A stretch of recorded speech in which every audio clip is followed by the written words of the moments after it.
slow down and increase mindful observance when we are tired, sick or injured. Good day, how you doing? My name's Nichold and welcome to the show. Now there's a temptation to, when we're say in pain or in discomfort, because again we might be tired, sick or injured, there's this real temptation to try and still move at the same pace and in fact kind of seek distraction, as in we don't want that boredom, that loneliness, that anxiety of slowing down.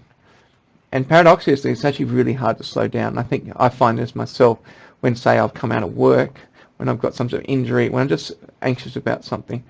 The ideal thing, obviously, to do would be to not do those distractive things that are bad for me, like not get on the, I hate to say it, but watching, tons of YouTube videos or consuming, low quality foods compulsively.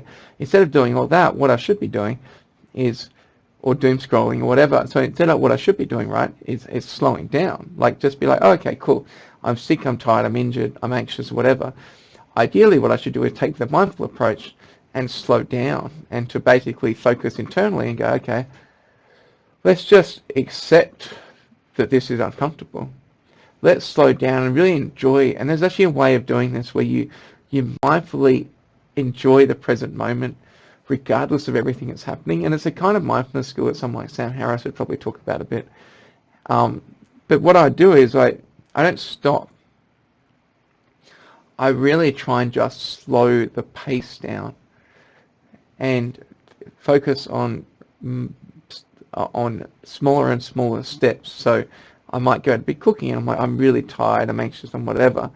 Well, then just focus on I would just focus on just the one thing, like let's just chop up this one vegetable, let's just do this one step and focus all your attention on it.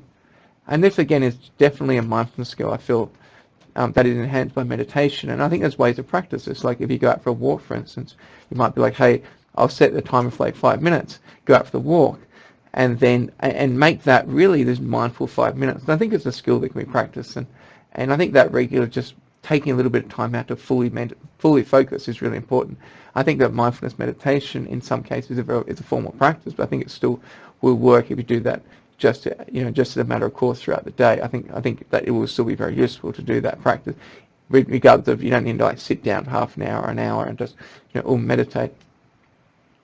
So yeah, I think that's really the key. I think what I would say is just take time out to say put the timer on in 5 minutes and just focus on what you're doing with perfect attention. In fact, go as slow as you can, but operate as perfectly as you can.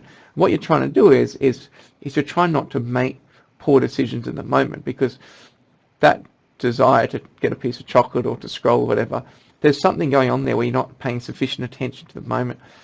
And you're making a poor moment-to-moment decision through lack of attention and the desire for some sort of gratification and distraction, that if you can slow down and just not do that, then you'll be way ahead of where you were. So it's almost like it's not about what you do, it's more in this case about what you don't do. And I've found for myself that it's actually more important to not do stuff than to do stuff, because the doing will generally come if you give space to it.